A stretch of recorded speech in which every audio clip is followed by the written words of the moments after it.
여기에 이강인 선수가 우상인 선수를 언급하며 화제입니다. 축구 선수 이강인이 우상을 언급했는데요. 프랑스 현지 매체도 이강인의 사과에 대해 대대적 보도를 하며 화제입니다. 프렌치 풋볼 위클리는 21일 아시안컵 이후 한국 대표팀은 몇 주 동안 스캔들이 일어났다. 한국 대표팀 두 스타 선수 손흥민과 이강인 사이에 충돌이 일어났고 한국축구협회도 인정했다며 손흥민의 제지에 이강인 등 어린 선수들은 욕설을 내뱉으며 싸움을 벌였다. 요르단과의 준결승 전날 모든 것이 잘못됐다.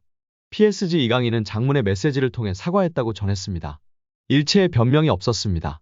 이 매체는 이강인의 사과문을 대대적으로 보도하며 나는 그날 식당에서 절대 하지 말았어야 할 일을 했다. 생각해보면 절대 하지 말았어야 할 행동이었다.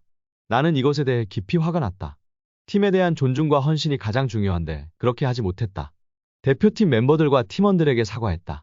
그들 한 명 한 명에게 연락을 취했다고 전했습니다. 이 매체는 손흥민이 대표팀 어린 선수들이 탁구를 치러 테이블을 떠난 것을 제지하는 과정에서 이강인은 적절하지 못한 행동을 했고 죄책감을 느낀 이강인은 반성했다. 욕설이 쏟아졌고 이강인은 주먹을 날리기까지 했다는 보도도 있었다. 손흥민은 손가락이 탈구됐다고 전했습니다. 이강인의 두 번째 사과문에 대해 프렌치 풋볼은 이강인의 진심 어린 사과라고 평가했습니다. 이강인의 두 번째 사과문은 첫 번째 사과문과는 달랐는데요. 탁구를 칠 때 일부 고참도 있었다. 손흥민에게 주먹을 날리진 않았다고 했던 첫 번째 사과문. 하지만 21일 자신의 SNS에 올린 두 번째 사과문은 철저한 자기 반성이 우선이었습니다. 팀 동료들에 대한 미안함과 팬들에 대한 죄송함이 어우러졌습니다.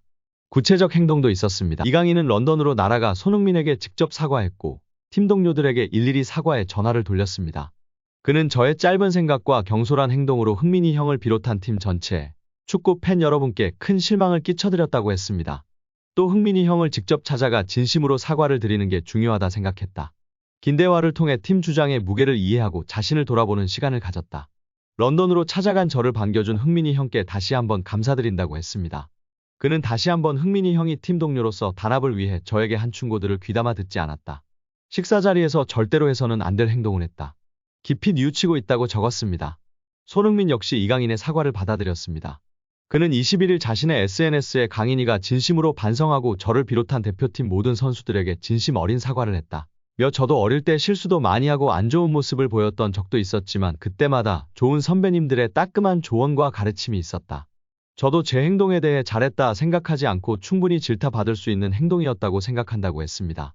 손흥민도 이강인을 용서했습니다. 이강인과 함께 찍은 사진을 SNS에 올리면서 강인이가 진심으로 반성하고 저를 비롯한 대표팀 모든 선수에게 진심 어린 사과를 했다고 밝혔습니다. 이어 강인이가 이런 잘못된 행동을 다시는 하지 않도록 저희 모든 선수가 대표팀 선배로서 또 주장으로서 강인이가 보다 좋은 사람, 좋은 선수로 성장할 수 있도록 옆에서 특별히 보살펴 주겠다고 덧붙였습니다. 시즌 중에 움직이는 것이 쉽지 않았을 텐데 당연히 런던으로 찾아가서 직접 사죄해야 하는 것이 맞는 것이고 이를 겪으면서 위궤양으로 아파서 시기를 놓쳤고 바로 경기가 있어 시기가 늦어진 것으로 보입니다. 경기 후 손흥민 선수와도 스케줄을 확인하고 바로 이렇게 찾아뵙고 사죄한 것은 정말 다행이라고 생각합니다. 한 번의 실수는 있을 수 있고 용서받았으니 앞으로 더욱 국가대표팀에 대한 사랑과 무게감을 잘 알았으리라 생각되어집니다. 과거 한국 축구 대표팀의 주장을 맡기도 했었던 베테랑 미드필더 기성용은 손흥민의 SNS 해당 게시글에 하트 이모티콘과 함께 최고다라며 이들을 응원했습니다. 이어 국내 축구 팬들도 악성 댓글 다는 사람들 보면 누구 하나 궁지에 몰려고 작정한 것 같다. 사람들 지내는 곳에서 일어날 법한 소동인데 진심으로 반성하고 앞으로 더 좋은 모습 보이면 될 일이다. 등의 댓글로 이강인을 옹호하는 반응을 보였습니다. 또 해외 축구 팬들도 SNS를 통해 손흥민은 축구와 인생의 가장 완벽한 주장이다. 손흥민은 진정한 신사의 품격을 보여줬다. 등의 긍정 반응이 나왔습니다. 또한 이강인 팬으로 유명한 방송인 파비앙 씨가 이강인 선수의 게시물에 잘했다. 사람은 실수할 수도 있다. 고생 많았다. 힘내고 16강 2차전 멀티골 갑시다. 라는 응원 댓글을 남겨 눈길을 끌었습니다. 그는 손흥민 선수의 게시물에도 역시 손이라며 댓글로 감격을 표했습니다.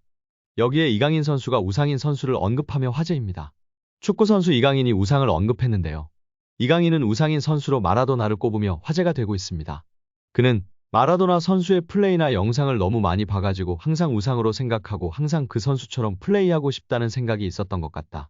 너무 많은 선수분들이 있지만 그래도 저는 어렸을 때부터 항상 마라도나가 제 우상이었기 때문에 저에게는 제일 큰 영향을 준 레전드 축구선수이지 않나 생각한다 라고 밝혔습니다.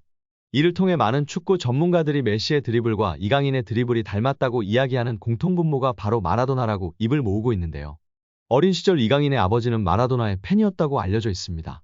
자연스럽게 마라도나의 영상을 봐왔고 익숙했다고 전했는데요. 그런 이강인 선수가 왼발을 쓰고 스페인에서 축구를 하면서 당연히 마라도나와 스페인 축구에 영향을 받을 수밖에 없었을 것 같습니다. 메시 또한 아르헨티나의 전설 마라도나가 우상이라고 밝혔었죠. 자연스럽게 마라도나의 발자취를 따라가고 있는 두 선수기이기 때문에 우리 이강인 선수의 플레이가 메시를 닮았다는 이야기를 듣는 것 같다고 전문가들이 평가하곤 했습니다. 이어 이강인 선수는 마라도나 선수의 축구의 모든 점을 담고 싶다. 제일 좋아하는 플레이 스타일을 가진 선수였고 리더십이나 그런 부분에서도 엄청 강력했다는 얘기를 들어가지고 저한테 제일 영향이 컸던 것 같다라고 덧붙였습니다. 여기에 프랑스 르텐스포르트는 신입생 스타 이강인, 킬리안 음바페까지 넘어섰다. 라며 이강인의 인기에 주목하며 화제가 되고 있습니다. 매체는 이강인은 PSG가 여름에 영입한 11명의 신입생 중 한 명이다. 그는 스페인 마요르카를 떠나 이적료 2천만 유로 약 287억 걸로 이적했다. 뛰어난 재능으로 평가받는 그는 아시아에서 엄청난 인기를 끌고 있다. 그 덕분에 PSG가 기록을 깰 수 있게 됐다. 음바페도 압도당할 것이라고 덧붙였습니다. 음바페는 PSG를 넘어 프랑스 축구계를 대표하는 최고 스타인데요. 이강인은 이미 그런 음바페와 비견되는 인기를 끌고 있다는 것입니다. 이강인은 유니폼 판매량에서도 음바페를 뛰어넘은 것으로 알려졌는데요. 리그안 홈페이지는 지난달 언더커버 슈퍼스타 PSG 이강인이라며 PSG에서는 이강인의 유니폼이 불티나게 팔리고 있다. 음바페, 우스만 덴벨레보다 그의 이름이 더욱 눈에 띌 정도로 수많은 한국인 관광객들이 파르크 대 프랭스로 몰려들고 있다라고 조명했습니다. 또한 리그앙은 파리는 이강인에게 미쳐있다. PSG는 그가 지난 여름 마요르카를 떠나 합류한 이후 음바페 유니폼보다 이강인 유니폼을 더 많이 팔았다. 유럽인들은 아직 깨닫지 못했을 수도 있지만 PSG는 진정한 슈퍼스타를 얻었다 라고 강조하며 팬들의 공감과 지지를 받았었습니다. 르파리지앵 역시 이강인이 아시아에서 인기를 바탕으로 온라인 유니폼 판매량 1위를 기록했다고 전했고 RTL 스포르트 소속 압델라 불마도 이강인의 유니폼이 음바페 유니폼보다 조금 더 많이 팔리고 있다고 밝혔습니다. PSG 토크는 이강인을 금덩이에 비유하기도 했다. 매체는 이강인을 영입한 PSG는 금덩이를 얻은 걸지도 모른다 라며 결과적으로 이강인 영입은 성공이다. 이는 경제적 신중함, 스포츠적 비전 그리고 상업적 상황에 대한 이해가 조화롭게 어우러진 덕분이라고 극찬했습니다. 심지어 이강인이 네이마르와 리오넬 메시의 공백을 메웠다는 평가까지 나오고 있는데요. 르텐스포르트는 등번호 19번이 적힌 유니폼 판매량은 최근 몇 달 동안 눈에 띄게 폭발적으로 늘어났다라며 PSG는 네이마르와 메시를 잃었다. 그러나 이강인을 영입함으로써 마케팅 차원에서 두 스타의 이탈을 보상할 수 있게 됐다라고 평가했습니다. 이어 매체는 PSG의 이강인 영입은 좋은 영입인가? 스포츠 관점에서 보면 그는 일관성이 모자랐지만 여러 경기에서 빛을 발했다. 반면에 마케팅 관점에서는 의심의 여지가 없다. 조국에서 엄청난 인기를 누리는 이강인은 지난 여름부터 PSG에 혜택을 주고 있다라고 설명했습니다. 실제로 마르크 암스트롱 PSG 마케팅 디렉터는 모든 영입은 스포츠적 이유로 이뤄졌다 라면서도 하지만 우리가 이강인이 온 이후 상업적으로 상당한 이득을 본 것이 사실이라고 인정했습니다. 그에 따르면 한국은 PSG의 세계 3대 시장 중 하나로 급성장했습니다. 게다가 한국뿐만 아니라 다른 아시아 국가에서도 PSG의 인기가 크게 높아진 것으로 알려졌습니다. 다만 유니폼 판매량에서는 이강인과 음바페가 호각을 다투고 있는 것으로 보이는데요. 르파리지앵은 온라인에서는 이강인이 앞서는 게 사실이지만 오프라인 매장 판매량까지 합하면 음바페가 여전히 1위라고 주장했습니다.